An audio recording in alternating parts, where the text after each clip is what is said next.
Hey socialites, welcome back.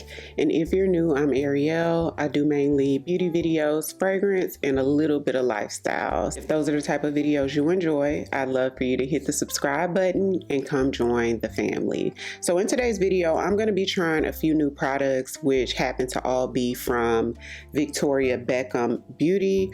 I've never tried the brand before, but I've heard great things about it. So I took a trip to Blue Mercury. You guys, I love Blue Mercury. This is my second trip to Blue Mercury. So I did pick up her foundation drops. Really cute packaging, y'all. So when you twist it off, it does have like a squeeze tube for you to squeeze it out. Now they gave me two shades, which was 11 and 12 for samples. In the full size, I actually picked it up in 11, so we can sort of test it out before I use it in case I need to exchange it for a different color. What's supposed to make this formula so top tier and so unique is that there is skincare from Augustinus Bader inside of this formula, which is supposed to give you extra hydration and improve the appearance of your skin over time. If you're not familiar with Augustinus Bader, it's a luxury skincare line, you guys, and I've tried the moisturizers and they are excellent.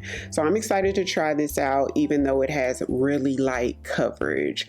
We'll see how it does on my skin. I also picked up this eyeshadow, which is called Lid Luster, and it's crystal infused eyeshadow, which is very unique as well. That's supposed to give it like a next level sparkle, and I got this in the shade Velvet, and this is what it looks like. I think the packaging is really nice and cute, looks sort of different as well, and you take this little piece off in here and it's a beautiful green color. I think this is so gorgeous. Interesting that the last time I went to Blue Mercury, I also picked up a green eyeshadow like this that was sort of shimmery, but it was from Surat. So pretty. So we're definitely going to be trying that out today. This is really smooth too, by the way. And the last thing that I picked up was actually an eyeliner, because I heard so many people talking about the Kajal eyeliner, how creamy and smooth it is and how long wearing it is. And this one is in the shade Cocoa. I opted to get a brown color. So this is what it looks like, and the opposite end does have like a little sponge tip applicator.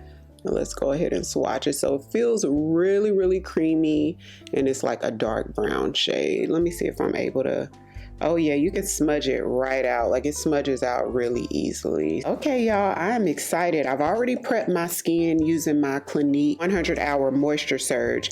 Now, they did give me a sample of their primer, which is the Victoria Beckham primer in golden. Apparently it comes in different shades. Now, we're gonna try this next time I do my makeup. When I do a new foundation review or try a new foundation, I like to see how it performs on bare skin, because every foundation does not warrant a primer. Okay, let's see how it performs all on its own. So this is all I have underneath, and I did a little bit of spot correcting with my NARS concealer in the shade Amande. Let's go ahead and go in with 11 and 12 in the drops. We're going to do 11 on one side and 12 on the other to see which one is the best shade match. This side, and let's go ahead and blend it in. This is a Merit complexion brush, by the way, and I'm applying it in this manner so that I can maintain the most coverage that I can, even though this is a sheer product. Okay, so that's shade 11. It looks almost like an exact match. I did think it was a little light when I first applied it, but as I blend it in, it almost just conforms to my skin tone. And I guess that's why we got the shade 11 in the full size, because the Victoria Beckham rep was actually in Blue Mercury the day that I picked this up, and she said that this was the perfect match. And it does look pretty good, but we're still gonna go ahead and apply 12 on the other side. The texture almost feels like this may be water-based. Very, very thin.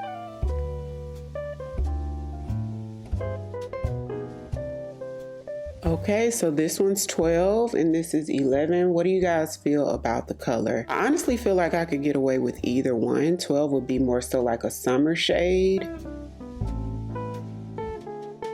I'm gonna go ahead and highlight using my Haus Labs concealers because this gives me like a medium coverage. It is buildable though, and it's hydrating. So I feel like it will go with this formula perfectly, like it should blend in with the formula perfectly, I should say. Now I do have the concealers in 40, which is this deeper shade, and I also have 34 that I put in my inner corner. And to blend, I'm going to use my N17 from BK Beauty and blend with this side, which I like to use for cream products. The opposite side I like to use for powder.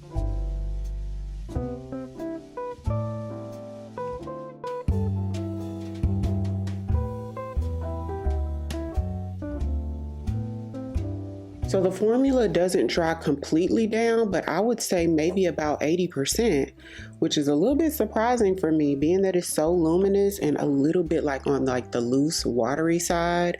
I would have thought that it would transfer a lot more than what it is. So taking my Chanel bronzer in the shade Tan Deep Bronze with my BK Beauty 109 brush, and I'm just gonna bronze, use this as cream bronzer.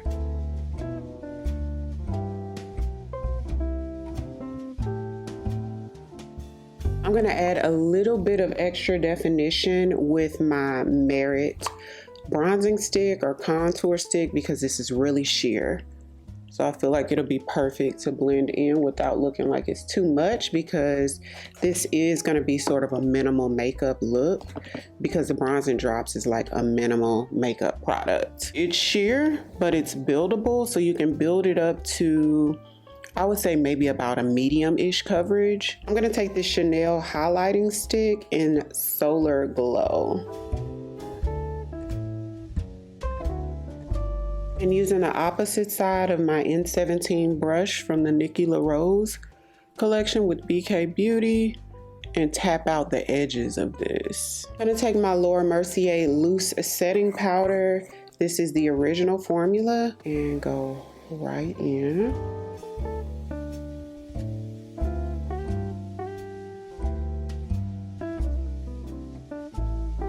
Gucci pressed powder. This is their matte powder in the shade 11.5. I'm going to use this big fluffy brush from Jessup and go right in. I want to use something matte, that way I don't really change the finish up that much from the foundation drops, because I actually wanted to use the Armani setting powder or either LYS because it has like that luminous finish, but I really want to see how it looks by itself without adding anything more luminous on top. But next time I definitely want to try it with like a more luminous powder all over. Taking my Armani Luminous Silk Bronzer. This one's in the shade 110. And this is a Real Techniques powder brush. And I'm just going to apply this in the same way that I would apply blush. Okay, so let's zoom in for these eyes, which I am excited for. So I'm thinking we're gonna do something simple. Just sweep a brown in the crease or like a neutral shade and then throw the Victoria Beckham shade on the lid. So I'm gonna use my Patrick Ta Major Dimension 3 palette using the A503 brush from BK Beauty. I'm probably gonna take like a mixture of, let's say these two.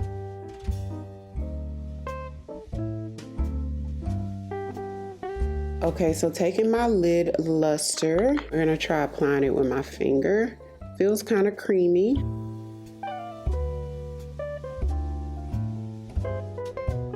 Definitely dries down to a powder finish and it dries really quick. So you definitely want to place it where you want it to be, because it doesn't like blend or spread up. It just sort of stays where you put it. Okay, so let's try out the Kajal liner. Again, this one is in the shade Cocoa, which is a dark brown.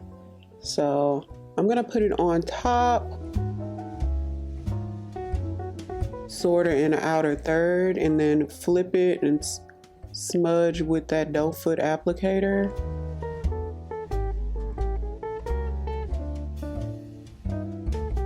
It almost feels like a gel, like it feels sort of wet, and I'm just bringing that liner out. It blends so easy, it makes me want to apply more, so I'm just bringing it up and out almost to serve as like an eyeshadow in a sense. Put some in the waterline as well.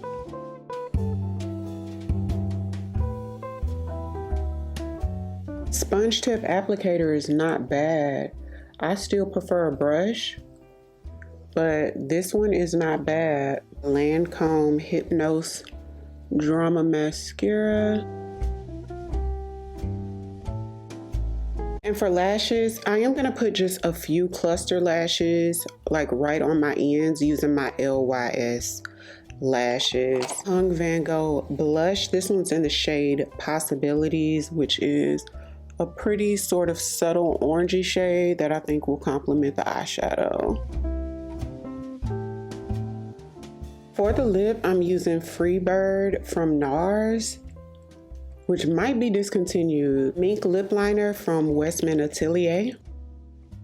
I actually like both shades. 12 is a little bit more richer, and this is sort of like my exact tone, so I feel like I could get away with either one, but once I wear it out and about today, I'll probably make like my final decision. Okay, y'all, so I'm not gonna do any setting spray because that may extend the wear of the foundation, and again, we want to see how it performs on its own. So it is now 10:30 a.m. so I'm gonna wear it for the rest of the day. We'll check back in and see how everything stood up. It's now 4 o'clock, so it's about 5.5 hours later, and this is what we have. So again, this is the darker side, 12, and then that's the lighter side, which is 11. I actually really like both sides, but I know with 12 I can get more coverage if I need it, and if I get a little bit darker in the summertime, then this would probably be perfect. But again, my shade looks really good too, so I feel like I could do either one. A little bit of shine, but it still looks really healthy. Nothing that I feel like I should be concerned about.